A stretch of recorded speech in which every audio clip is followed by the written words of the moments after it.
How you doing, everybody, and welcome to Cheesehead TV. I'm Corey Benke. Oh, wait a minute. No, I'm not. Welcome to ESPN Milwaukee and ESPNMadison.com. I am Jason Wilde. You probably know this face from Cheesehead TV. Aaron Nagler joins us here at the NFL Scouting Combine in Indianapolis to talk a little bit about the Packers. Thanks for deigning to come on to my little videos. Well, you've graced us with your presence so many times, I figure I have to join you at least once. The old saying is, I think, payback's a bitch. I think that's what it is. So Yeah, I guess, absolutely. I guess, Aaron, to start out, what are your kind of overall impressions of maybe some of the things that Mike McCarthy and Ted Thompson talked about on Friday that really jumped out at you? The biggest thing to me was what they're looking for here at the Combine, which is something I'd never thought of before, but really makes a lot of sense when you think about the importance that they place on locker room chemistry, about character. They both mentioned separately in their time at the podium about watching how the prospects interact with each other, mingle with each other, how they deal with each other. McCarthy went so far as to say that was the most important thing. To me, that was something I hadn't heard before, and I thought really jumped out at me as far as, you read about the workouts and measurements and the interviews and all that stuff, but I had never really heard that before. I thought that was great. And those aren't on the measurables list. You don't know how fast the guy runs at 40, but you don't necessarily see on the NFL Network broadcast, for example, how these guys interact. And it would seem like a little bit of a corny concept, but Yeah. Mike, Ted Thompson has talked about that quite a bit, and there's obviously the proof is in the pudding about the importance of chemistry with this team. Well, especially when you're coming off a Super Bowl victory where you did have 15 guys on IR, and you brought guys into the locker room that was close-knit, and apparently didn't have any problems all the way through, all the way to the Super Bowl. And I had a couple people comment about how you saw the stuff on NFL Network or on NFL.com throughout the week where they had the NFL film stuff where guys are mic'd up, and you saw genuine,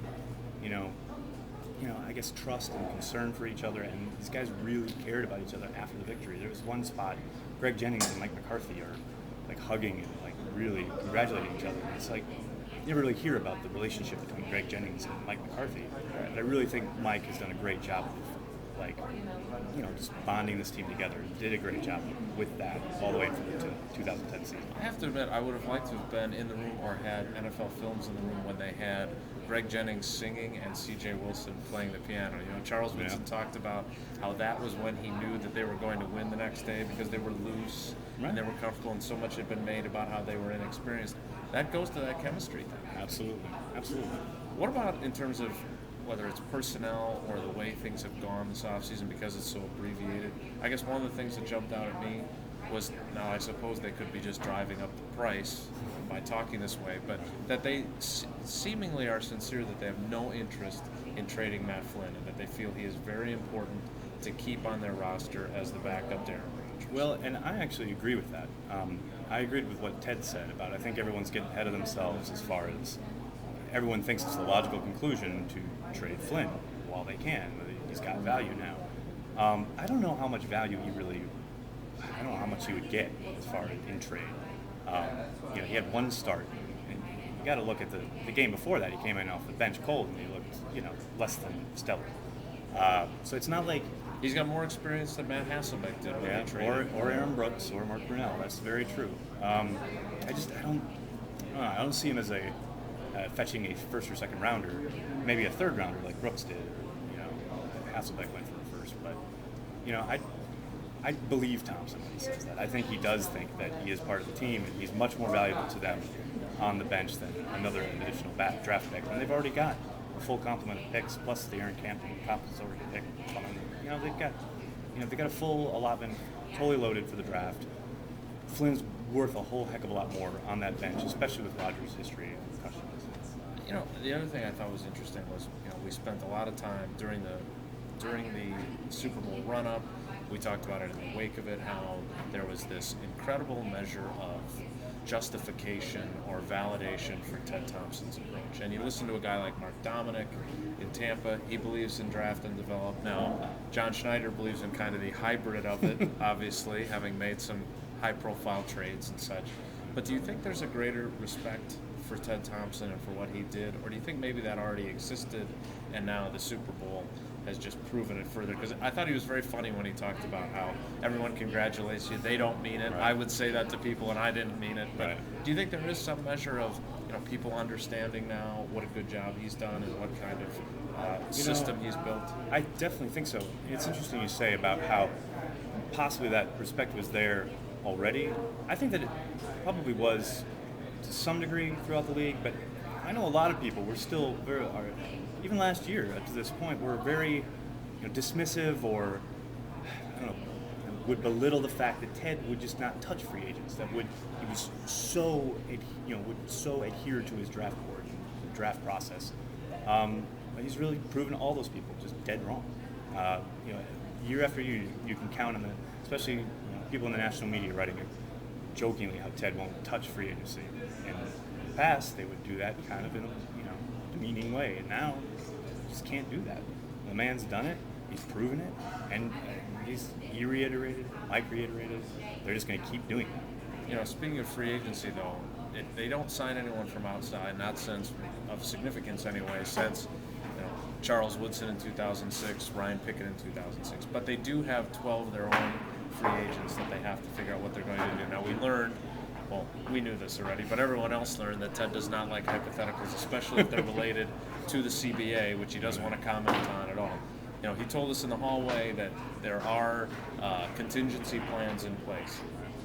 How do you think this affects their off-season? Because I don't think it affects their draft, that the free agency won't start before the draft, that it'll most likely be after it. But having the uncertainty of not knowing if Cullen Jenkins is convinced that he won't be back, but we don't know that for sure. Darren College is on that list, Mason Crosby's on that list, James Jones is on that list. How do you think that impacts just the approach that this team takes in the offseason, or doesn't the uncertainty of the CBA impact it? I don't deal in hypotheticals, Jason. No. You would have been holding on to that mind since this question started. Since it started. No, I think, yes, I get what Ted's saying. He doesn't want to deal with hypotheticals, but of course he's got a plan in place, whichever way it goes.